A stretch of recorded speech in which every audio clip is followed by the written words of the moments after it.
Shalom, damai di hati, Bapak Ibu Saudara yang dikasihi dan diberkati oleh Tuhan kita Yesus Kristus. Jumpa lagi dengan saya, Pendeta Veralina Lahiwu. Saya adalah pendeta jemaat di Gemim Getsemani Madidir di Kota Bitung. Nah, Bapak Ibu Saudara, saya akan membagikan kebenaran firman Tuhan sesuai dengan bacaan Gemim di minggu yang berjalan dari tanggal 30 Maret sampai 5 April 2025, yaitu dalam kitab Yohanes pasal 12 ayat 20 hingga ayatnya yang ke-36. Sangat bersyukur ketika kita boleh ada di minggu terakhir di bulan Maret ya saudara, dan kita akan memasuki bulan April. Sungguh luar biasa penyertaan Tuhan di dalam kehidupan kita semua. Bahkan kita sudah ada di minggu sengsara yang keempat.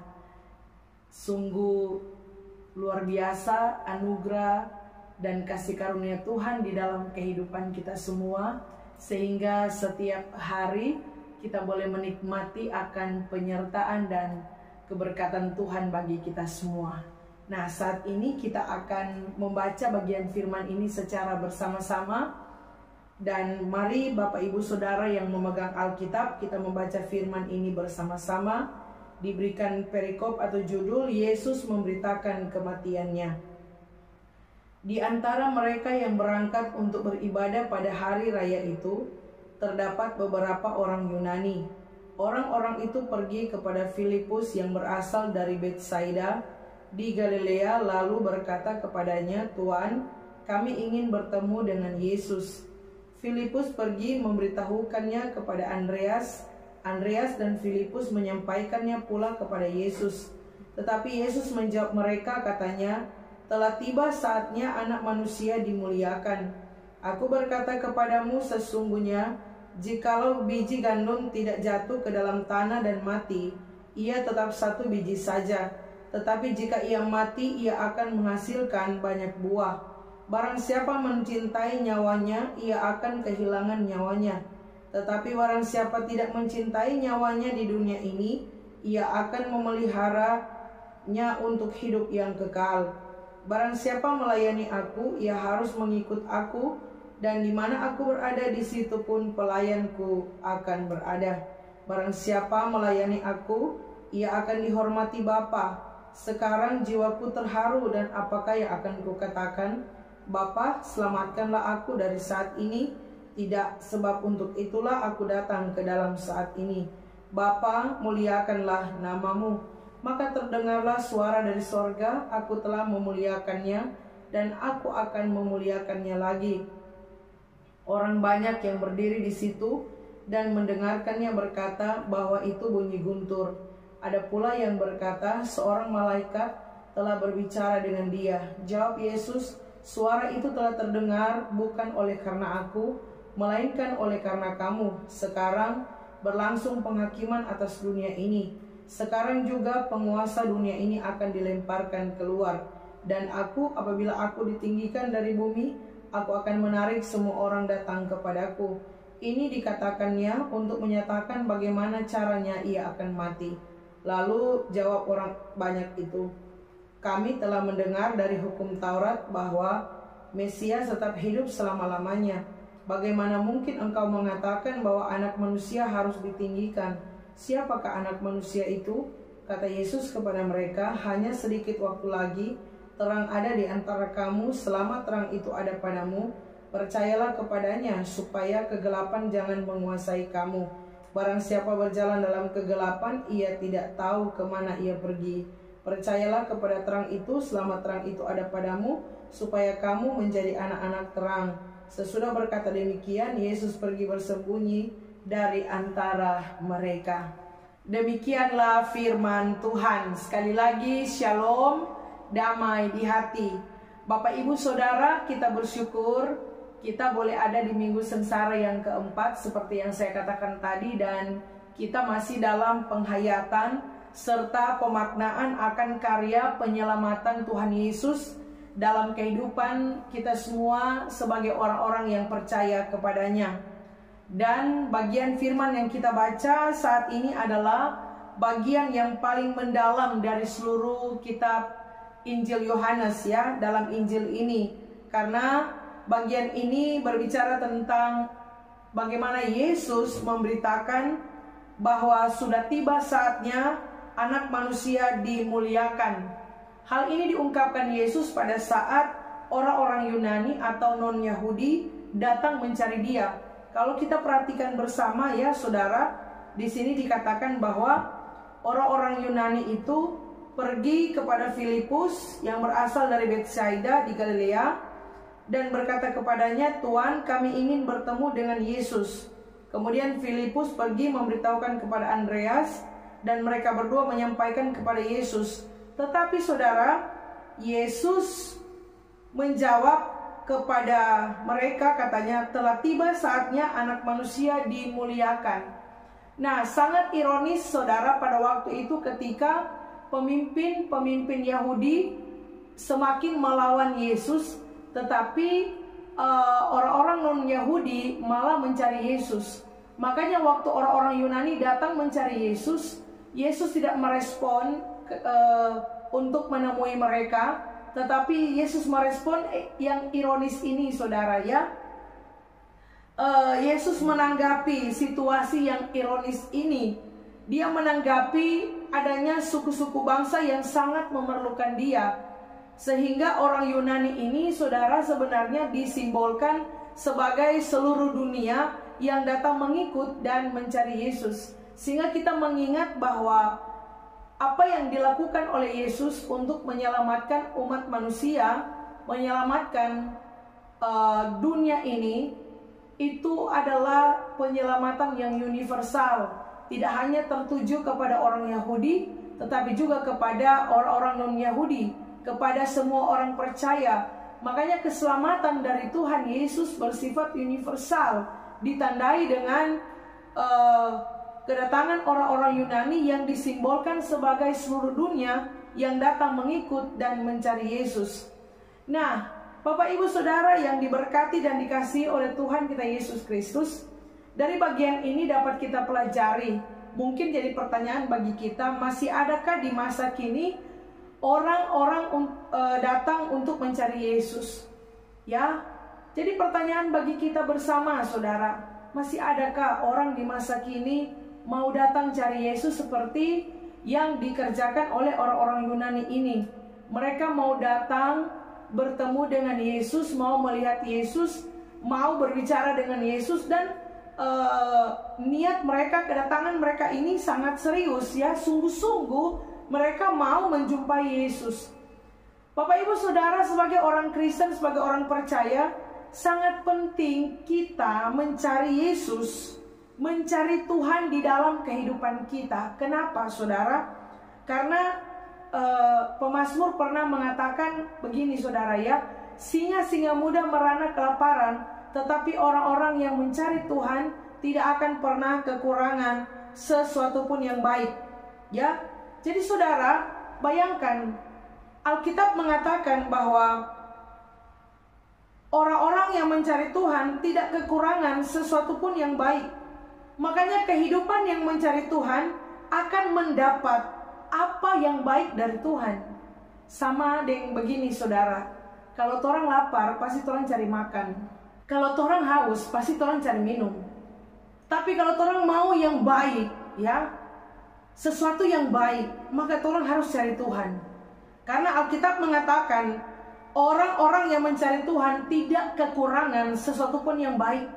Maka ketika kita mencari Tuhan, kita akan menikmati kebaikan-kebaikan di dalam kehidupan kita yang berasal daripada Tuhan. Namun Bapak Ibu Saudara, yang menjadi persoalan adalah di masa ini ada banyak orang tidak mau cari Tuhan. Ada banyak orang malas cari Tuhan saudara ya. Yang ada adalah mereka hanya suka cari di mana ada disko supaya di situ mau acara, di mana tanpa menyambung ayang ya. Dorang cuma cari di mana tanpa bagate supaya mau minum sama-sama. Ini yang jadi persoalan di masa kini. Ada orang malas cari Tuhan, malas untuk mau datang mencari bersekutu di hadapan Tuhan. Padahal saudara yang diberkati Tuhan, sangat penting kehidupan kita sebagai orang percaya untuk datang bersekutu, datang mencari Tuhan, cari Tuhan, bersekutu dengannya, ya. Karena hanya orang yang bersekutu dengan Tuhan akan memiliki rohani yang kuat. Orang kalau persekutuannya terjaga, saudara, dia akan kuat menghadapi kehidupan ini. Makanya penting cari Tuhan, ya. Penting, saudara. Jangan orang cuma cari tas di mall, ya, cari sepatu, tapi orang mesti cari Tuhan. Tuhan itu sangat penting, lebih penting daripada apapun yang ada dalam dunia ini. Mari cari Tuhan, bersekutu dengan Tuhan di ibadah. Cari Tuhan dalam ibadah, dalam doa, dalam pujian kita, gereja di kolom, dalam persekutuan yang ada, ya. Kalau lonceng soba bunyi, orang so dengar, ya, itu tanda panggilan, saudara. Ya, orang harus bersekutu, beribadah, memuliakan Tuhan di tengah-tengah kehidupan kita. Cari Tuhan selama ia berkenan ditemui. Karena kalau sunyanda berkenan, saudara, biar orang mau mawi yang beku dapat, saudara. Cari sampai dapat, bertemu dengan Tuhan, ya. Bapak ibu saudara yang diberkati oleh Tuhan, tapi jangan sampai orang cari Tuhan hanya karena perlu. Ya, karena perlu, Pak Tuhan baru orang mau cari ke siang. Sampai habis perlu, habis le. Bapak ibu saudara, tapi saat kita mencari Tuhan, kita benar-benar memiliki kerinduan untuk mau bersekutu di hadapan Tuhan. Kita benar-benar memiliki kerinduan untuk menjumpai Tuhan di dalam kehidupan kita semua. Makanya jadilah orang Kristen yang setia, mencari Tuhan, menjumpai Tuhan, bukan karena hanya ada perlu, tetapi karena rindu untuk bersekutu dengannya. Nah, kemudian saudara, di ayat 24 kita melihat Yesus berkata, "Aku berkata kepadamu, sesungguhnya jikalau biji gandum tidak jatuh ke dalam tanah dan mati, ia tetap satu biji saja. Tetapi jika ia mati, ia akan menghasilkan banyak buah." Saudara-saudara yang diberkati Tuhan, biji gandum ini merupakan hal yang biasa. Betul atau nyanda? Biasa biji gandum, saudara, ya. Sama dengan biji biji jagung, ya, biji kacang, saudara. Sama. Biji gandum ini biasa, ya, hal yang biasa, saudara. Namun sesuatu yang tampaknya biasa justru menjadi pelajaran rohani yang sangat dalam bagi kita semua. Yesus berkata, "Telah tiba saatnya anak manusia dimuliakan." Yohanes menggunakan kata dimuliakan. Ini seperti bacaan kita di minggu lalu tentang hamba Tuhan dalam kitab Yesaya 52-53 itu, saudara. Ya, di situ Yesaya mengatakan hamba Tuhan akan ditinggikan, disanjung dan dimuliakan, sama dengan apa yang dikatakan oleh kitab Yohanes, ya.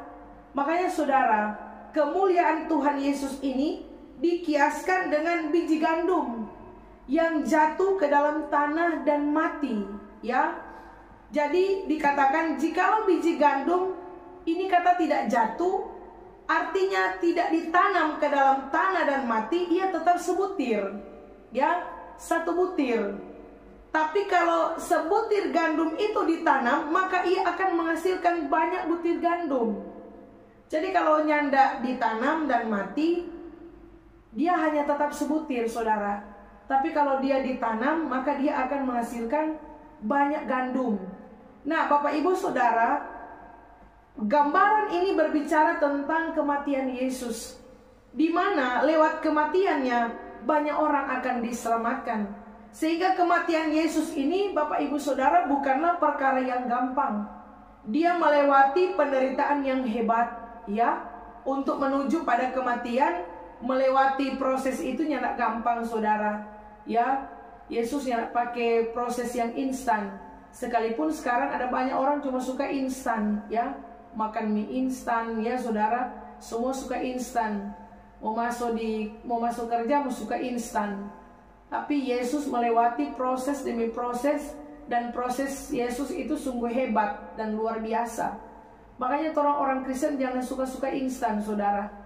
Makanya setiap proses yang kita alami dalam kehidupan kita akan membuat kita menerima hasil yang terbaik dalam setiap apa yang kita alami lewat proses hidup. Makanya jangan pernah lari dari proses. Bahkan ketika diproses jangan terlalu banyak protes, ya. Orang diproses terlalu banyak protes, makanya tidak berhasil, saudara. Tapi ketika diproses dan orang tunduk, orang taat pada proses Tuhan, maka orang akan menikmati kemuliaan yang Tuhan sediakan dalam kehidupan kita. Bapak, Ibu, Saudara, Yesus melewati penderitaan yang hebat. Dia dihina, dia diejek, ya, dia dicaci maki, dia diludahi, saudara, dia dipukul, dia ditikam, dia dipaku dan digantung di kayu salib.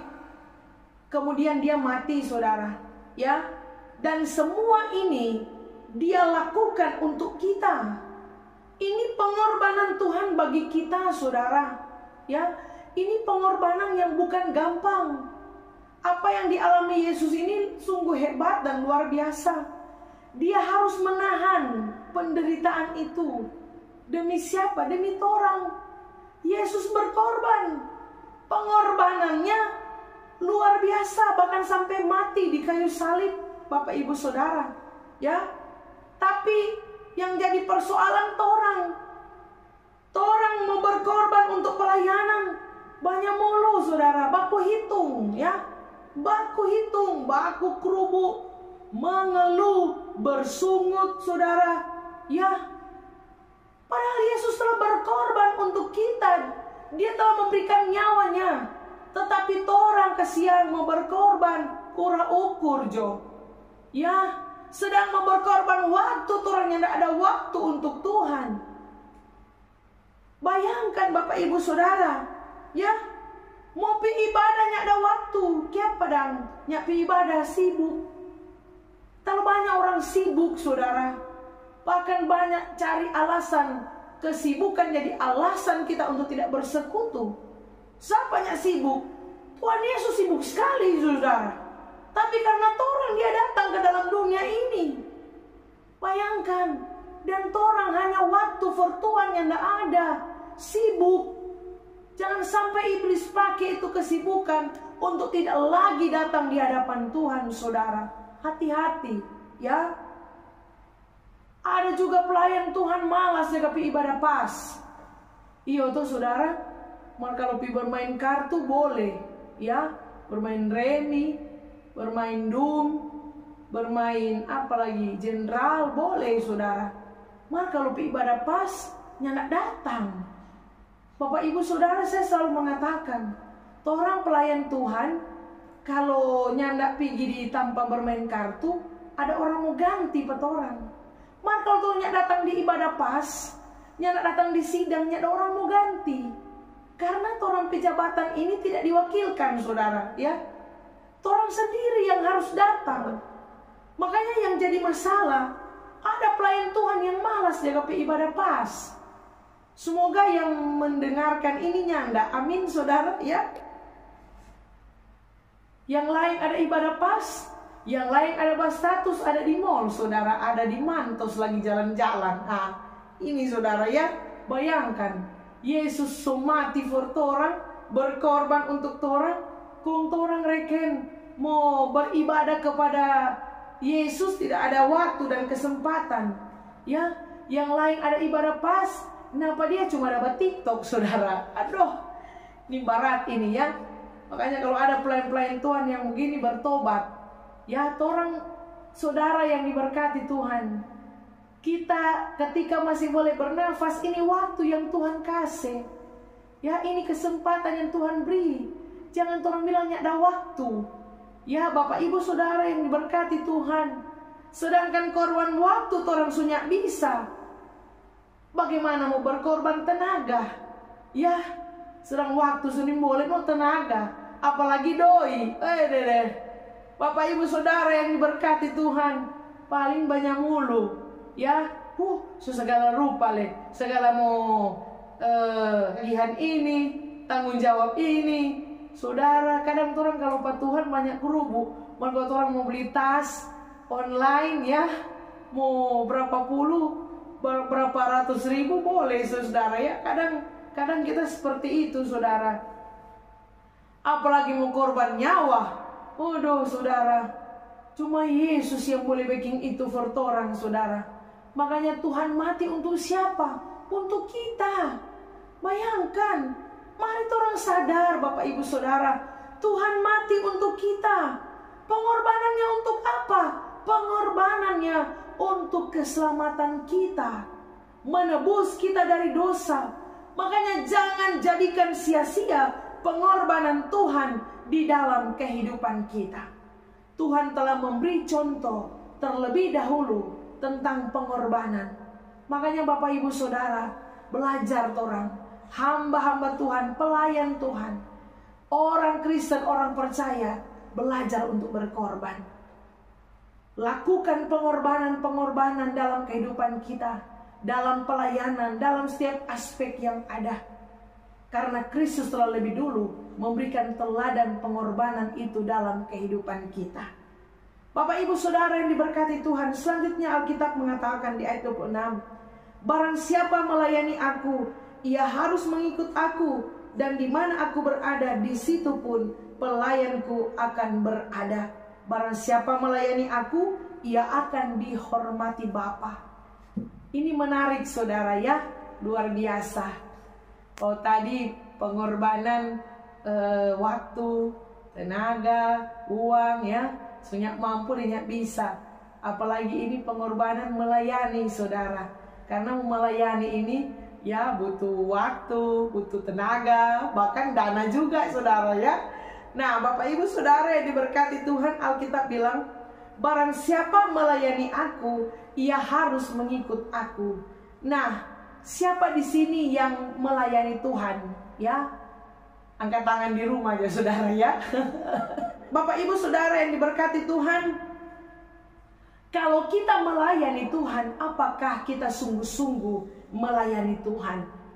Kira-kira orang ada backing itu pelayanan? Kira-kira saudara, orang nyandak malas-malas melayani, nyandak pilih-pilih toh, ya, nyandak kurang absen-absen toh, rajin orang toh saudara, amin, ya. Semua suka jadi pelayan, tapi nyandak semua mau melayani saudara. Cuma suka-suka jadi persus, cuma suka-suka jadi hamba Tuhan, cuma suka jadi pelayan Tuhan, mari mau melayani. Ini Bapak Ibu Saudara yang diberkati Tuhan, kalau hamba berarti melayani. Backing itu tugas sebagai hamba, sebagai pelayan Tuhan. Kalau hamba tidak melayani, kalau pelayan tidak melayani, itu bukan hamba DP nama, ya, itu DP nama bos. Karena Yesus bilang apa? Aku datang bukan untuk dilayani, melainkan melayani. Yesus telah menunjukkan keteladanan kehambaan dalam melayani saudara. Itu juga harus kita kerjakan dalam kehidupan kita. Jangan orang cuma suka jadi pelayan, mar tidak melayani. Karena kalau pelayannya nak melayani, itu bukan pelayan, mar itu bos. Ya, bos saudara. Bapak Ibu Saudara, karena bos itu dilayani bukan melayani saudara. Nah, banyak sekarang pelayan, hamba, tapi rasa bos. Karena banyak asisten saudara ya. Ini Bapak Ibu Saudara yang diberkati Tuhan. Makanya yang melayani Yesus dikatakan harus ikut, mengikuti Yesus. Jadi barang siapa melayani aku, ia harus mengikut aku. Jadi melayani sambil ikut saudara ya. Artinya ikuti kehendaknya, ikuti kemauannya, ikuti jalannya, ikuti sifatnya, karakternya saudara ya. Kalau kita melayani Tuhan, Tuhan mesti ikut apa Tuhan pe mau, bukan apa Tuhan pe mau. Karena kalau Tuhan pe mau itu Tuhan bos, iya toh. Tapi kalau Tuhan pe mau, berarti Tuhan betul-betul hamba. Kong Tuhan gak ikut tuh Tuhan pe mau, karena Tuhan itu Tuhan pe Tuhan yang tong layani saudara. Tuhan melayani siapa saudara? Orang sementara melayani Tuhan, sehingga orang mesti ikuti apa kehendak Tuhan. Bapak Ibu Saudara yang diberkati Tuhan, makanya kalau ikut Tuhan jangan ikut rame saudara. Ada orang bilang begini, lebih baik iko rame daripada iko mata. Maka kalau iko Tuhan jangan iko rame, karena itu panggilan iman. Sungguh-sungguh iko Tuhan. Ya, jangan main-main. Bapak Ibu Saudara yang diberkati Tuhan, mengikut aku, mengikut Tuhan ini memiliki makna yang dalam. Yesus pernah mengatakan begini saudara, barang siapa yang mau mengikut aku, ia harus menyangkal diri dan pikul salib. Nah Bapak Ibu Saudara, kalau mau tanya siapa suka ikut Tuhan, paling di anak sekolah minggunya mengerti diangkat tangan. Semua suka ikut Tuhan saudara ya. Semua suka mau ikut Tuhan. Tapi kalau mau tanya siapnya ndak menyangkal diri dan pikul salib, paling berpikir 1000 kali berpikir saudara ya. Karena ikut Tuhan itu ternyata bukan cuma iko begitu saudara. Terus nama iko rame cuma iko begitu saudara ya. Sama dengan bajalang apa? Jalan pawai begitu saudara, itu iko rame itu ya, iko. Maka kalau iko Tuhan bukan sama dengan iko bajalang pawai saudara. Iko Tuhan, iko sungguh-sungguh. Itu mengikut Tuhan itu mesti apa? Pertama menyangkal diri, kedua pikul salib. Menyangkal diri artinya apa? Mengatakan tidak pada diri. Itu menyangkal diri, mengatakan tidak pada diri, dan mengatakan ya pada Tuhan. Ya, bukan mengatakan ya pada diri dan mengatakan tidak pada Tuhan. Tahu balik saudara ya. Mengatakan tidak pada diri itu menyangkal diri. Melawan hawa nafsu itu menyangkal diri. Menolak kesenangan dunia itu menyangkal diri saudara ya. Menuruti apa maunya Tuhan itu menyangkal diri. Itu tuh kehendakmu yang jadi, bukanlah kehendakku, itu menyangkal diri. Itu Yesus backing saudara. Kalau boleh cawan ini lalu daripadaku, lalu, tapi bukan kehendakku yang jadi, melainkan kehendak Bapa di sorga. Itu tuh menyangkal diri. Kehendak Tuhan yang jadi atas torampe hidup ini, bukan torampe kehendak. Itu menyangkal diri saudara. Ikuti kehendak Tuhan itu menyangkal diri. Kira-kira saudara, sampai hari ini torang semua menyangkal diri atau nyanda? Karena kalau torang menyangkal diri, torang akan bisa pikul salib saudara. Ya, makanya menyangkal diri dulu baru boleh pikul salib. Bagaimana bisa menyangkal diri kok mau pikul salib? Ya, Bapak Ibu Saudara yang diberkati Tuhan, Yesus bilang pikul salib. Salib ini lambang penderitaan. Makanya orang yang pikul salib adalah orang yang siap menderita.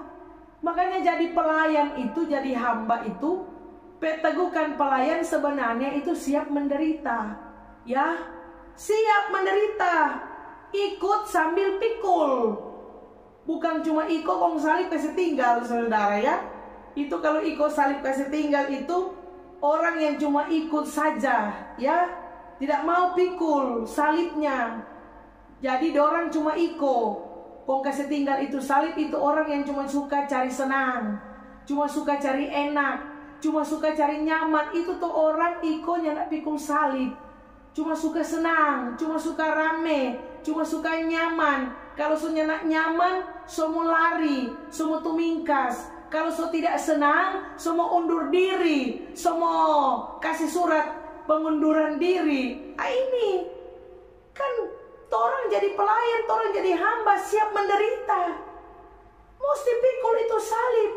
Karena dalam pelayanan pasti ada gejolak, ada pergumulan, ada tantangan. Itu mesti orang hadapi saudara. Karena melayani Tuhan bukan cuma cari senang ya. Melayani Tuhan itu harus siap menderita, pikul salib.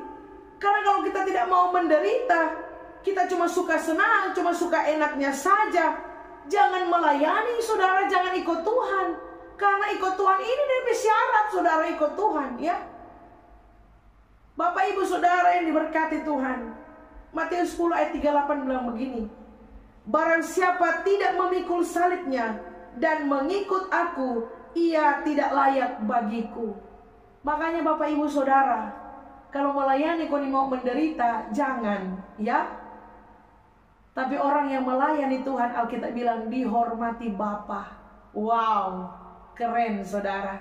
Makanya spesial orang yang melayani Tuhan. Makanya kalau orang melayani Tuhan dengan setia, melayani Tuhan dengan penuh ketaatan saudara. Ya, Bapak Ibu Saudara yang diberkati oleh Tuhan kita Yesus Kristus. Kalau orang semua melayani bagus-bagus, kong dapat bilang pilih kasih, itu salib saudara. Ya, kalau orang ada dalam pelayanan, setia beribadah, setia ikut Tuhan, di mana kon orangnya pergi saudara, orang selalu ada dalam persekutuan. Ya, melayani Tuhan, nyenak kenal waktu siang dan malam, orang berdiri dalam pelayanan. Mar kalau orang tua sakit, anak sakit, itu salib saudara. Ya, jangan pikir oh kasihan Tuhan, kita dah melayani, kok apa kita mesti alami ini, itu salib. Ya, Bapak Ibu Saudara yang diberkati Tuhan. Makanya firman Tuhan bilang orang yang bertahan sampai kesudahan akan beroleh selamat. Tidak ada mahkota tanpa salib. Kita harus melewati salib baru menemukan mahkota saudara. Amin. Makanya Bapak Ibu Saudara yang berkati Tuhan, apa yang orang alami, penderitaan yang orang alami tidak sebanding dengan apa yang dialami oleh Yesus. Tetapi Yesus menjadi teladan penderitaan. Yesus hadapi penderitaannya, lari dia saudara. Yesus hadapi kayu salib. Yesus hadapi itu kematian. Makanya saudara di ayat 27 Yesus bilang begini, sekarang jiwaku terharu. Terharu itu apa? Arti harafiah kata Yunani itu artinya tergerak, terguncang, bergejolak. Itu terharu saudara ya. Yesus bilang sekarang, bukan kemarin ya, atau 10 tahun datang. Tapi Yesus bilang sekarang, berarti dia sementara alami. Ya, dia sementara merasakan bergejolak di dalam DP diri, terguncang saudara. Saudara pernah alami ini enggak? Terguncang, bergejolak dalam diri. Kenapa? Karena dia akan hadapi kematian saudara. Ya, dia akan hadapi kematian. Itu tadi yang saya katakan di atas. Yesus jadi teladan penderitaan. Dia hadapi penderitaan itu. Dia sudah merasakan itu. Dia akan hadapi itu kematian saudara. Makanya jiwaku, hatiku terharu, terguncang, bergejolak ya, tergerak saudara. Karena dia sementara rasakan itu. Makanya bagian firman ini kan diberi judul pemberitahuan tentang kematian Yesus. Bayangkan dia secara jelas ya memberitakan itu saudara. Ini dia sudah tahu dia mau alami itu dan dia sampaikan. Maka kalau sama orang saudara, kalau mau baca mati, jangan bilang begitu. Padahal semua tahu mau mati saudara ya. Nah Bapak Ibu Saudara yang diberkati Tuhan, kemudian dia bilang di ayat ini ya, saya mengartikan saudara di ayat yang ke-27 itu dikatakan, sekarang jiwaku terharu dan apakah yang akan kukatakan? Bapa, selamatkanlah aku dari saat ini. Tidak, sebab untuk itulah aku datang ke dalam saat ini. Artinya apa saudara ya? Yesus, dia bisa saja mengatakan, Bapa, selamatkanlah aku dari cobaan ini, dari kematian ini, dari penderitaan ini. Ya, karena dia sementara bergejolak ya. Dia sementara terguncang, tergerak dia pe jiwa, dia pe hati saudara. Dia bisa saja bilang, Bapa selamatkanlah aku. Misalnya anak-anak ketika dia mengalami kecemasan atau sesuatu yang dia main begitu saudara, dan dia butuh pertolongan, ya pasti dia minta tolong saudara. Tapi Bapak Ibu Saudara yang diberkati Tuhan, Yesus katakan, dia bisa saja mengatakan, Bapa selamatkanlah aku. Tapi dia katakan, tidak. Ya, sebab untuk itulah aku datang ke dunia. Untuk itulah dia datang untuk menderita seperti yang akan dia alami saudara. Ya, dia memang mau menderita. Dia bisa saja minta, Bapa selamatkan aku, tapi dia bilang tidak. Karena untuk itulah dia datang, untuk menderita, untuk mati, untuk menyelamatkan kita. Bapak Ibu Saudara, Yesus bertahan sekalipun menderita, supaya kegelapan dosa tidak lagi menguasai dunia. tidak lagi menguasai kita. Yesus harus mati karena kematiannya akan memuliakan Bapa. Kematiannya akan menarik semua orang untuk datang kepadanya. Datang kepada terang, ya. Makanya Bapak Ibu Saudara yang diberkati Tuhan, ini yang dikatakan oleh Yesus. Datang kepada terang itu. Jika tidak mau, maka kita akan dikuasai oleh kegelapan. No, orang kalau sudah terang pasti gelap, saudara. Iya tuh. Kalau sudah terang pasti gelap. Makanya Yesus bilang dalam Yohanes 8 ayat 12 bilang begini, "Akulah terang dunia. Barang siapa mengikut aku, ia tidak akan berjalan dalam kegelapan, melainkan ia akan mempunyai terang hidup." Saudara yang diberkati Tuhan, Yesus adalah terang. Makanya orang-orang yang mencari Yesus, orang-orang yang ikut Yesus, orang-orang yang percaya kepada Yesus, berarti itu adalah orang-orang yang sementara terang. Maka kalau nyanda baking ini berarti sementara gelap. Coba pikir-pikir saudara, orang di mana? Di terang atau di gelap? Ya, Bapak Ibu Saudara yang diberkati Tuhan, itu ayat 36 bilang, "Percayalah kepada terang itu, selama terang itu ada padamu, supaya kamu menjadi anak-anak terang." Saudara, jangan lagi hidup dalam gelap, karena Yesus adalah terang dunia, sudah menerangi kehidupan kita. Orang tidak lagi hidup dalam malam, ya. Jangan jadi anak-anak malam, mesti jadi anak terang, anak-anak siang. Jangan hidup dalam dosa, jangan hidup dalam kegelapan dosa, tapi orang harus hidup dalam terang kasih Tuhan. Saudara, ingat, jadi anak terang, bukan anak gelap. Itu tuh supaya kamu menjadi anak-anak terang.